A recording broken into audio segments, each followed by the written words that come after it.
And away we go.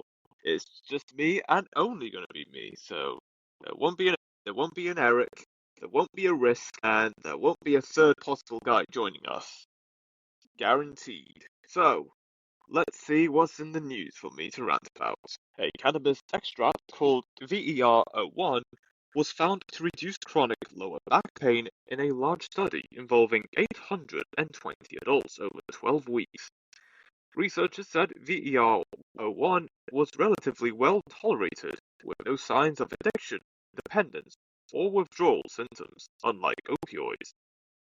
The findings highlight a promising non-addictive pain management strategy based on cannabis for clinical use, given the scale of the opioid crisis. Well, this is a great start to the episode, and I'm all for it. I hope this continues, and it will continue, although we just won't hear about it as often. It's a great way to progress with tackling the physical problems and other illnesses. Simply, it's a great path forward. It's a great development in the world of healthcare and medicine and so on. I hope this continues.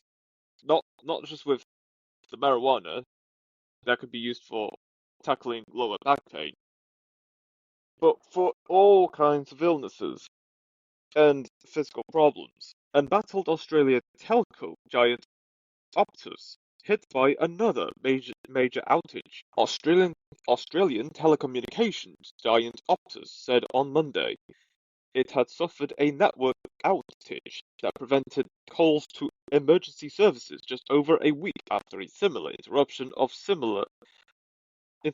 of service linked to 4 deaths. Optus, one of Australia's top telecom providers, said the outage on Sunday impacted thousands of people in New South Wales and lasted more than 9 hours. The firm said it had confirmed with police that all callers who attempted to contact emergency services are okay. Optus continues to investigate the calls, it added. This month, Optus said it suffered an outage that impacted 600 people across South Australia, Western Australia, and the Northern Territory for at least 10 hours. The outage prevented calls to emergency services and has been linked to 4 deaths.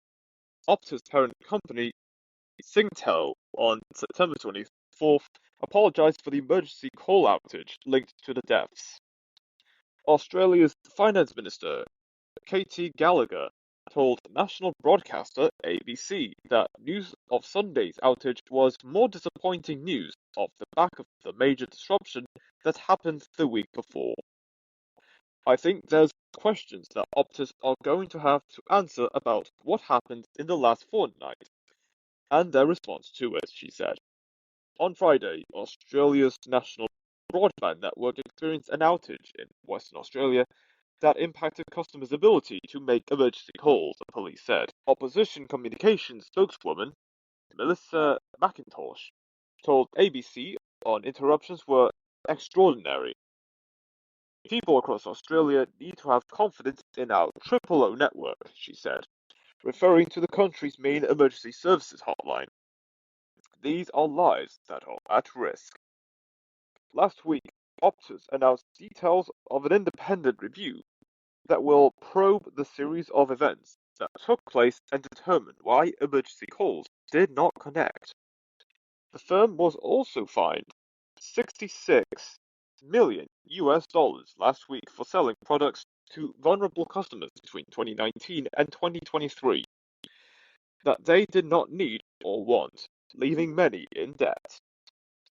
Federal Court Justice Patrick O'Sullivan labeled the company's conduct as extremely serious and appalling.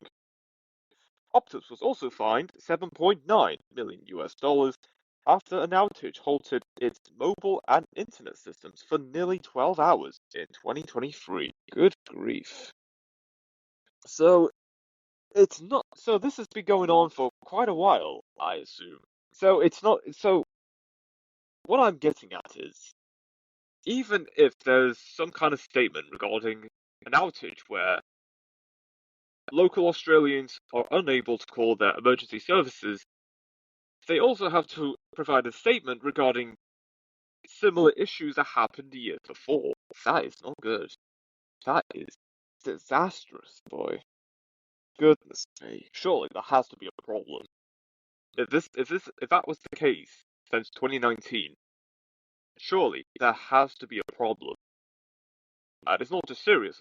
It's not just serious. It is also a problem that some people working at the involved company and such may possibly turn a blind eye. Because so what? There's a problem. It's not like people are gonna know. Well, spoiler alert. Spoiler alert, lads and lasses. They're just about to find out, and it's right now. You got to do something. And I'm not talking about addressing the issue that is potentially your fault. You also have to fix the issue from the root, and not just that. The cherry on top. You also got to have to implement a solution that is both long term and effective to prevent the same issues that we are now hearing from even happening again. Well, it's still going to happen again to some extent, but to prevent issues like that at such a large scale, there has to be a way. And there is a way. Some people just don't. There are some people in such industry that don't possibly see it as a priority. I think there's a lot of things that should be a priority.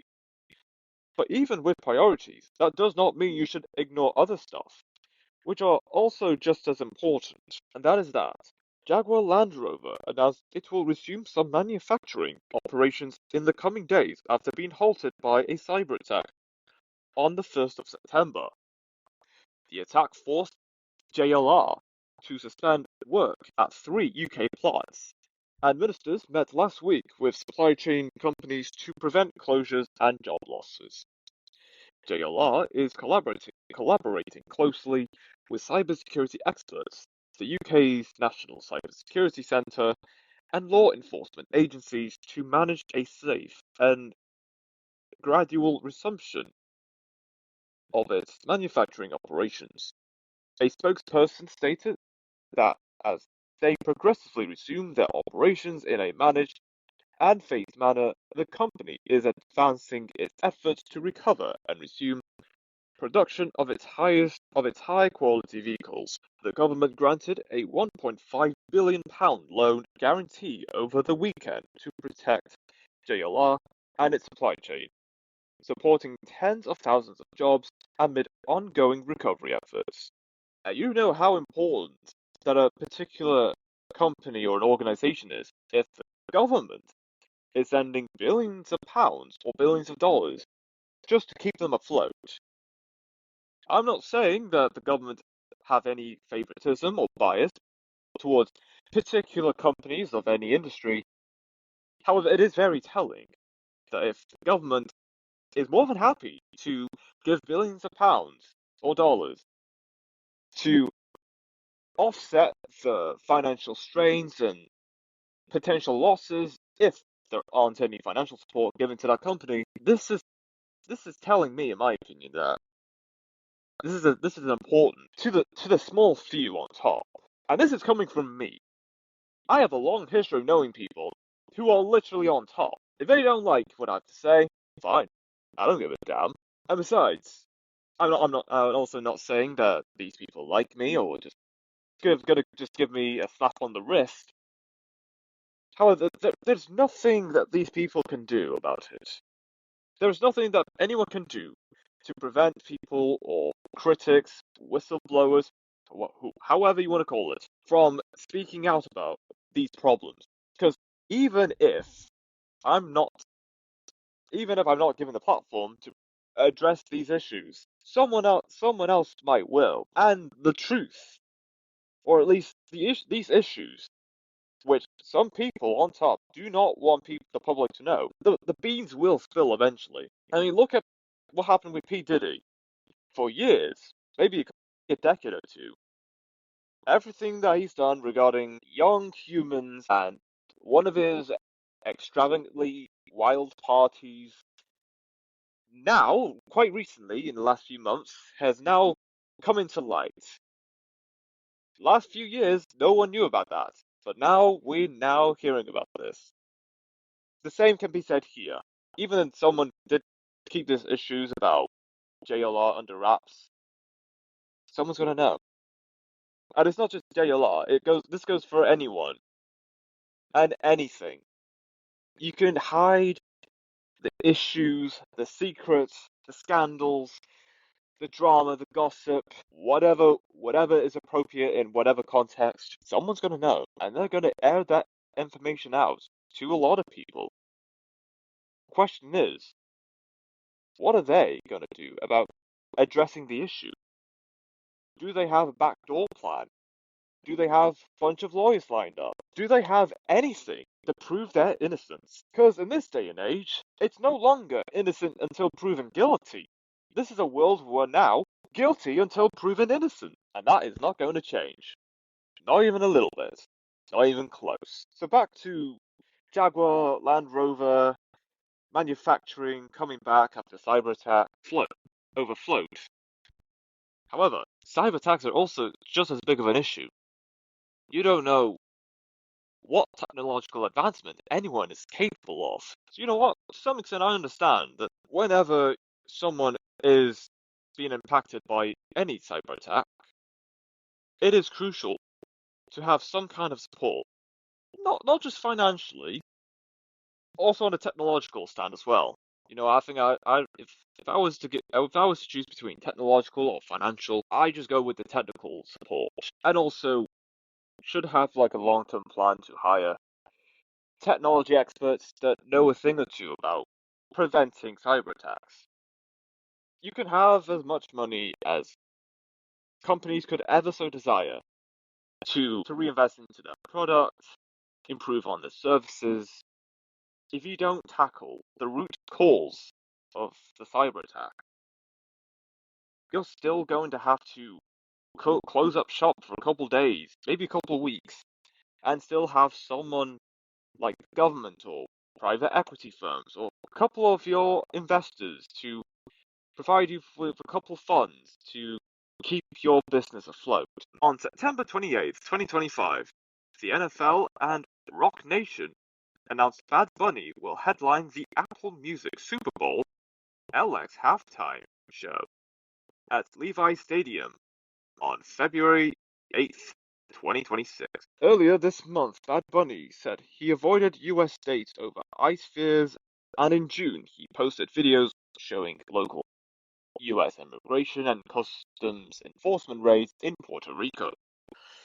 Right-wing influencers and conservative and MAGA commentators condemned the pick as political and woke, while Dan O'Donnell and Benny Johnson accused Bad Bunny of hypocrisy for skipping US tours when accepting the Super Bowl slot.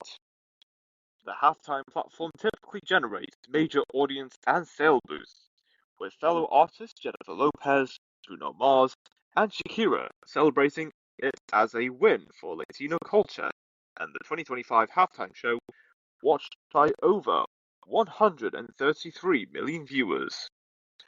The selection reignites culture war debates over politics in entertainment and highlights accusations and selective outrage around ICE sporting events, framing Bad Bunny's booking as Puerto Rican representation and pride.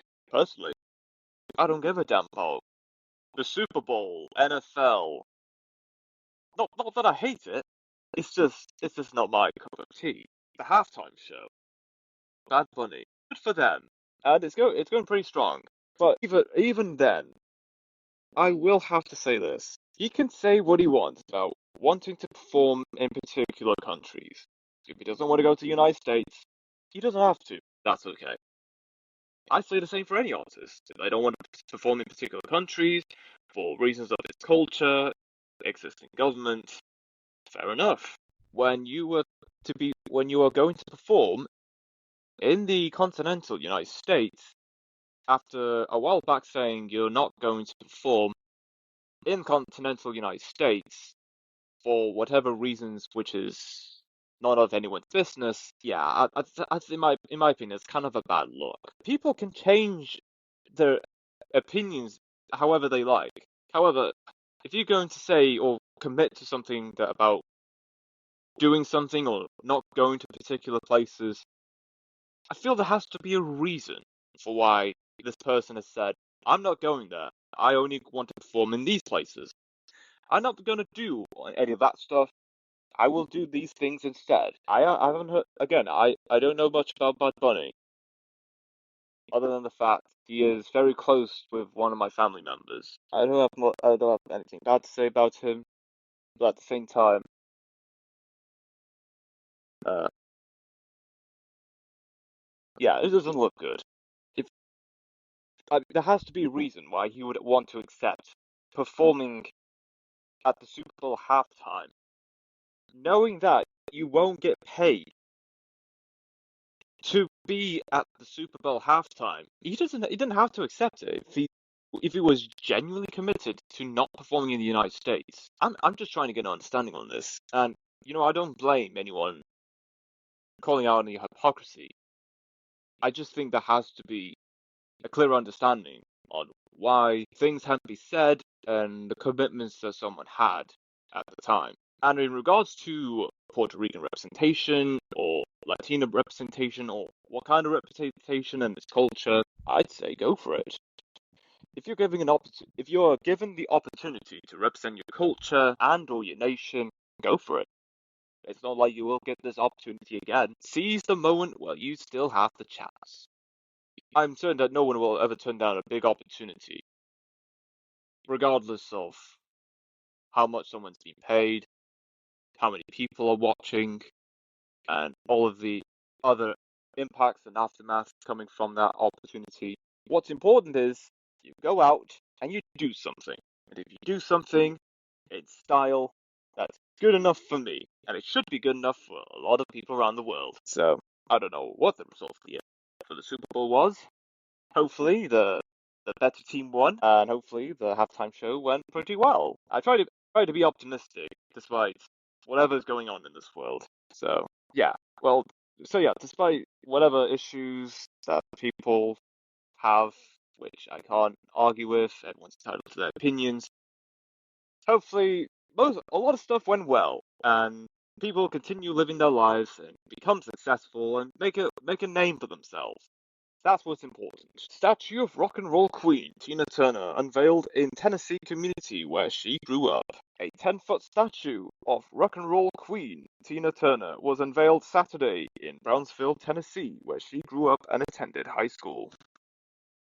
The bronze statue, sculpted by Fred Januga, captures Turner's wild hairdo, microphone stance, and flexible stage presence.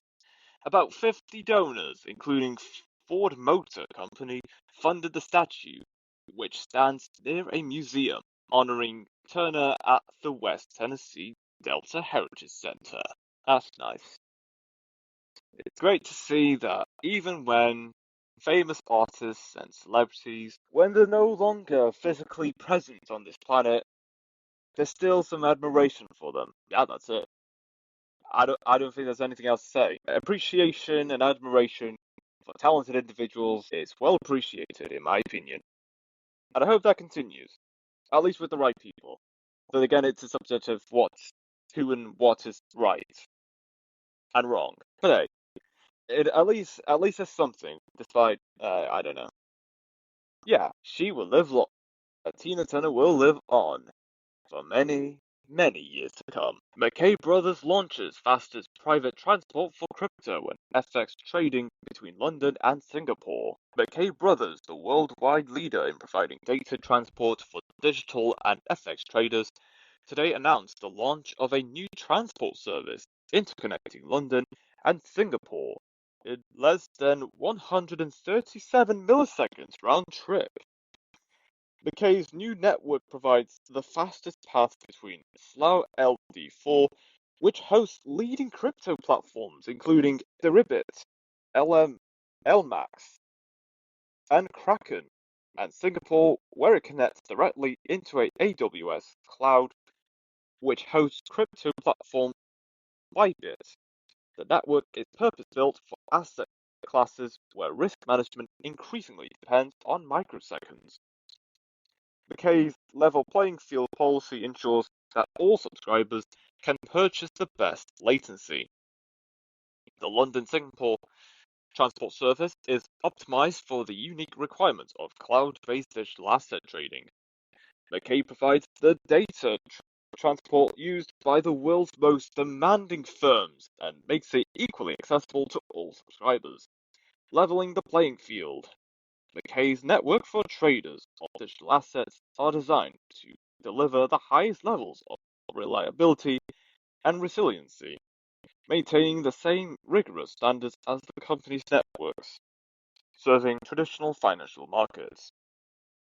McKay offers digital trading firms a portfolio of long-haul transport at the lowest latency, connecting Tokyo with Hong Kong, Singapore, London, Chicago, and Ashburn, Virginia. Wow, 137 milliseconds round trip. That's faster than I can blink. It's faster than I can think. If I was to be as quick as possible, that's impressive. I always keep saying this, and I will say it again, at least for those who aren't aware of what I stand on crypto.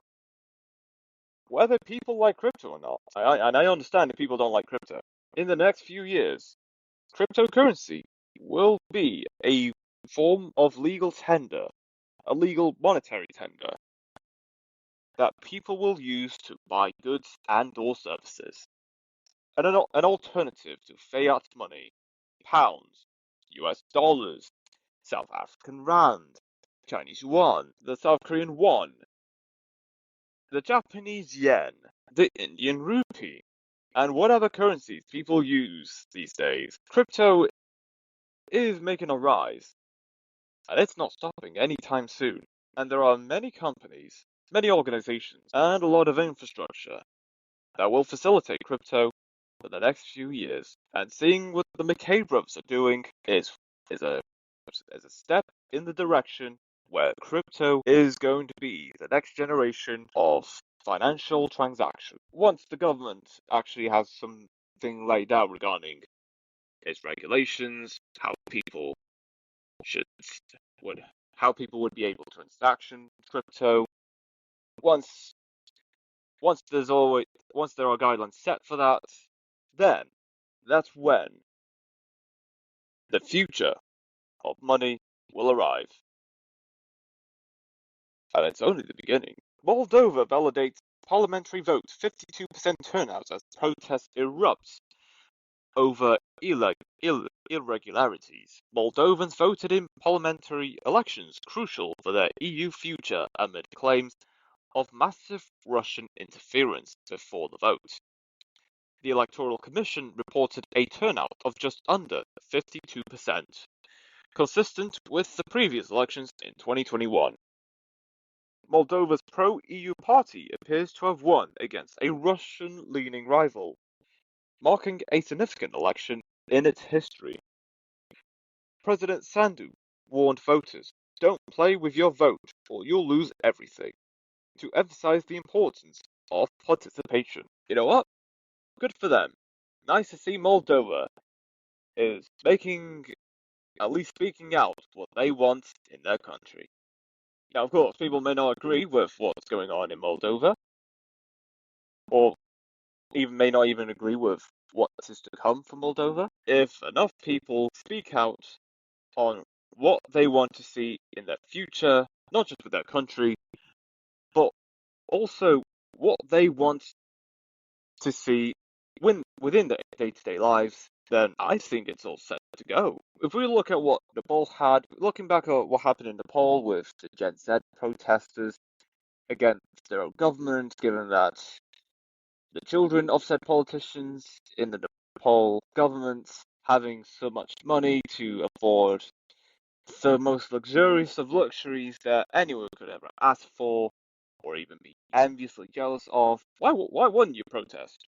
Why wouldn't you speak out against that? So, absolutely, back to the story about Moldova, parliamentary votes. Well, if enough if a clear majority of people are speaking out on the issues that they currently have in their country, I'll back them. I don't have much else to say on this other than speak out on current issues, and if there are certain aspects where the worst is yet to happen, well, surely if something is bad enough where people would be furious about the decisions, whatever outcomes is yet to come, surely I know for sure that people will protest against that.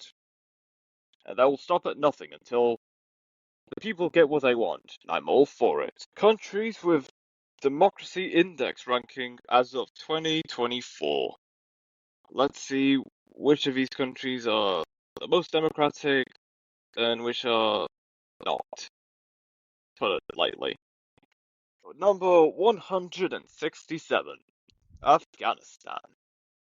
Actually, I'm not that surprised, to be honest. That is expected. Number 166, Myanmar. Again, not that surprising. If we look, I mean, there was a literal protest that people were talking about. When I was talking about the gym instructor when the tanks were coming out.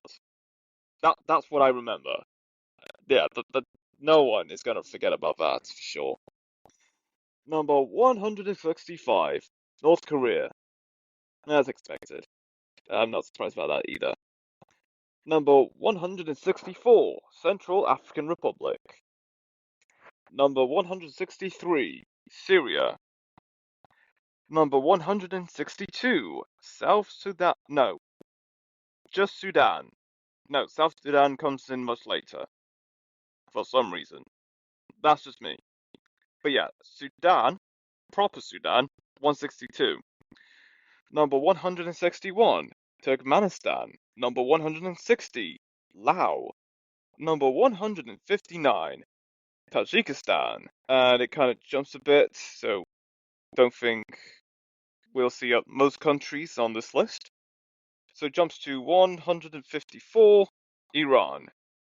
Number 152, Belarus. I don't know why it does that, but hey, it's consumable in my opinion. Number 150, Russia. Yeah, I think some people are gonna have a field day with that one. Number 148, Saudi Arabia. Number 147, Nicaragua. Number 145, China. Number 142, Venezuela. Number 135, Cuba. Number 133, Vietnam. Number 131, Haiti. Number 128, Egypt. Number 126, Azerbaijan.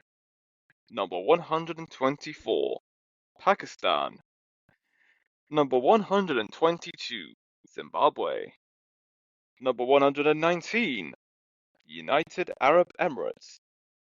Number 118, Kazakhstan. Number 117, Qatar. Number 115, Jordan. Number 112, Palestine. Yeah, make of that information as you will. Number 110, Algeria. Number 109, Lebanon. Number 106, Nigeria. Number 103, Turkey. Also at number 103, Bolivia. Number 100, Bangladesh. Number 98, Uganda. Number 97, Guatemala. Number 96, Nepal. Oh yeah, this was before the Gen Z protest. So actually, that gets me thinking. Anyway, moving on with the list. Number 95, El Salvador. Number 94, Georgia. Number 93, Tunisia. Number 92, Ukraine. That's interesting. Number 91, Morocco. Number 90, Honduras. Number 89, Kenya. Number 88, Bosnia and Herzegovina. Number 87, Hong Kong. Number 86, Tanzania. Number 85, Ecuador. Number 84, Mexico. Number 82, Armenia. Number 81, Fiji. Number 78, Peru. Number 77, Zambia. Number 75, Paraguay. Number 74, Senegal. Number 72, Romania. Number 71, Moldova. Number 68, Singapore. Number 66, Albania. Number 64, Serbia. Number 63, Thailand. Number 62, North Macedonia. Number 61, Bulgaria. Number 60, Colombia. Number 59, Indonesia. Number 58, Namibia. Number 57, Brazil. Number 56, Croatia. Number 54, Hungary. Also at 54, Argentina. Number 53, Mongolia. Number 52, Dominican Republic. Number 51, the Philippines. Number 50, Chernigore, or Montenegro. It's as it's called in its native language. Number 49, Jamaica. Number 47, Panama. Number 44, Malaysia. Number 43, South Africa. Yeah, let's see what people think of that. Number 42, Slovakia. Number 41, India. Number 40, Cyprus. Number 39, Poland. Number 37, Italy. Number 36, Lithuania. Number 34, Belgium. Number 30, Latvia. Number 32, South Korea. And depending on how people see this, number 31 is Israel. Number 30, Slovenia. Number 29, Chile. Number 28, the United States of America. Number 27, Malta. Number 26, France. Number 23, Greece. Number 23, Portugal. Also at number 23, Czechia. Number 21, Spain. Also at number 21, Estonia. Number 20, Mauritius. Number 19, Austria. Number 18, Costa Rica. Number 17, the United Kingdom. Number 16, Japan. Number 15, Uruguay. Number 14, Canada. Number 13, Germany. Number 12, Taiwan. Number 11, Australia. Number 10, we're in the top 10 now, Luxembourg. Number 9, the Netherlands. Number 8, the Republic of Ireland. Number 7, Denmark. Number 6, Finland. Number 5, Switzerland. Hey! Number 4, Iceland. Number 3, Sweden. Number 2, New Zealand. And finally, at number 1, we have Norway. And that's the list of countries on the Democracy Index ranking as of 2024. Number 1 is country that's most democratic. The countries ranked that's ranked very low, like 167, Afghanistan, being not so democratic. So yeah, that was quite a list. The more you know. Of course, there are some countries currently in conflict that people will certainly have very, very strong opinions about. But hey, everyone's entitled to their opinions. Even most people will disagree. Jobs Minister Patty Hajdu urged Canada Post on Monday to quickly table a new offer to the Union of Striking Postal Workers. The Canadian Union of Postal Workers took to the picket lines Thursday after Ottawa announced sweeping changes to the Crown Corporation's operations to address its troubled financial situation. Those changes include ending daily mail delivery, closing some rural post offices, and moving almost all Canadian households to community mailboxes. Moves the union calls a direct attack on workers. In an interview with the Canadian press on Monday, Hajdu did not rule out federal intervention to end the latest strike. But she did also said Canada Post needs to put a new offer on the table quickly, and the union needs to consider any proposals seriously. She said the onus is on the parties to come together after nearly 2 years of bargaining to chart a new course for the struggling postal service. This union and corporation have to figure out the future of their workforce together and how they're going to actually together transform Canada Post to be viable, sustainable Crown Corporation, Hajdu said.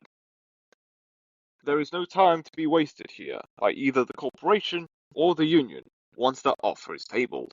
Canada Post was preparing to put a new offer on the table Friday, but is revising the proposal after the federal government's announcement. Canada Post spokesman John Hamilton said last week there's still a significant gap between Canada Post and the union. He said the new offers will reflect the federal government's changes and a broad directive to get the postal service on solid footing and reduce the burden on taxpayers. Canada's post financial situation is dire, and the company claims it was losing upwards of 10 million Canadian dollars per day over the summer as labor uncertainty stretched on. The Postal Service has relied on federal support to keep the lights on in recent years. An Industrial Inquiry Commission report earlier this year found the Crown Corporation was effectively insolvent and suggested a host of measures to keep it afloat.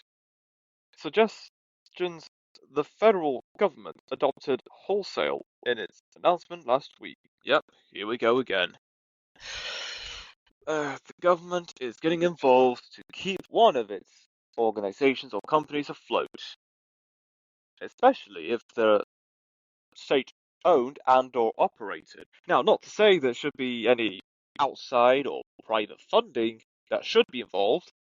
I am saying that if there is problems within a company or organization, yeah, I agree that there has to be something to be resolved. However, if not, then that just shows that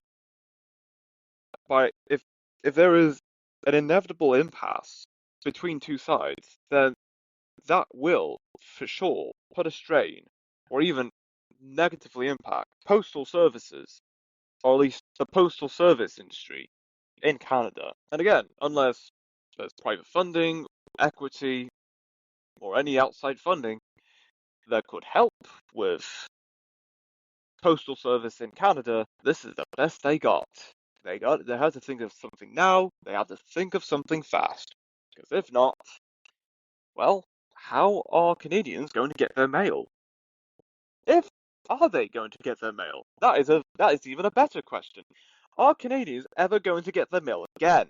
They probably will, but it'll be a while, a very long while until whatever this is again, un, until eventually whatever is going on now between the Crown Corporation and the postal workers, the union that they're represented by, comes up with a solution and an offer that both sides are satisfied with. Class action against the Ontario government for alleged gross negligence of ministers of long-term care during the COVID-19 pandemic is certified. Let's see where this goes. The Supreme Court of Canada has cleared the way for the class action brought against the government of Ontario on behalf of residents of Ontario's long-term care homes. The class action is based on allegations of gross negligence on the part of various ministers of long-term care, specifically in relation to their allegedly delayed, arbitrary, and piecemeal response to COVID-19 in long-term care homes, which is alleged to have caused widespread outbreaks and resulted in thousands of infections and deaths. The case was certified as a class action by the Ontario Supreme Court of Justice on December 20th, 2022. The court certified the claims of long-term care homes residents and their family members. The claims of certain visitors of the two long-term care homes were not certified. The parties' appeals of that decision were dismissed by the Court of Appeal for Ontario on February 6, 2024, and the government's application for leave to appeal to the Supreme Court of Canada was dismissed on September 26, 2024. The plaintiffs alleged that the ministers of long-term care who were in office during the COVID-19 pandemic were grossly negligent in failing to prepare for the response to the pandemic in Ontario's long-term care homes. Specifically, they alleged that those ministers ignored early information and red flags about the risk of COVID-19 in Ontario's long-term care homes, and that once the pandemic arrived, they adopted grossly delayed and inadequate measures which exposed long-term care homes residents to harm. The Ontario government denies the allegations, and the court has not yet ruled on the merits of this class action. Class members who wish to remain in the class action do not need to take any action at this time, but those who wish to exclude themselves will need to opt out by delivering an opt-out form before the deadline for doing so. Instructions for opting out and additional information about this class action, can be found at the Ontario Government Long-Term Care Home Class Action website, www.ltcclassactions.com. Class Counsel can be reached at the representative contact information provided below. Wow. Now, of course, whilst there are people that weren't buying into the scare and the measures that COVID happened at the time, but one thing for sure, that even if there were people that did take COVID seriously, and they were doing whatever they can to take measures, how can you deny information about COVID, given its severity and the dangers that came from it, that people knew was going to be harmful to the elderly, and even children, dare I say, and a lot of people, and yet didn't think that was that big of a deal when first word of it came about. Even during the lockdown, how can you not acknowledge such crucial information about the severity of COVID-19 and the effects it would have on those people, the elderly, adults, and again, children, perhaps, to some extent? It's ridiculous. And even though I have my own opinions about COVID, not saying it's fake or a conspiracy. However, the handling is just it's very negligible. at best. And I know it's a stretch for a lot of people. However, hearing more stories in recent days about COVID, a few years after COVID lockdowns even happened, just shows what a time we had been in. And if Risk was on here right now, surely he's going to say something about COVID being a bioweapon. I'm not denying it, but I'm not agreeing too much on it either. It's very sad. Very, very unfortunate. I do hope whoever was affected severely from COVID-19 pandemic does get the justice that they deserve. They absolutely deserve it. People are being stuck in their homes for far too long when COVID was going about, and no matter how hard people try, there are some people that did little with the power they had to actually do something about it. Even people say that COVID is not that dangerous. There are better ways to handle COVID other than social distancing. Well, why not do something about that? Why not provide at-home alternatives? Well, of course, you still have to go in an office every now and then, as of now. However, there has to be some kind of alternative. I have some infrastructure in place before people realize that they're going to be stuck in their homes for a couple months or a couple years. The effects of COVID, although can be reversed, on for the amount of time it will take to reverse the negative effects of COVID, going back to pre-COVID levels, is going to take a very long time. This is the world we live in. This was the world we lived in at the time. People thought that there wasn't much that they can do. There was something that people can do. I just don't know how else to put it. Not out of legality or people saying that, oh, you're spreading misinformation. I think that there were certainly better ways to handling COVID. However, what's in the past is in the past now. It happened.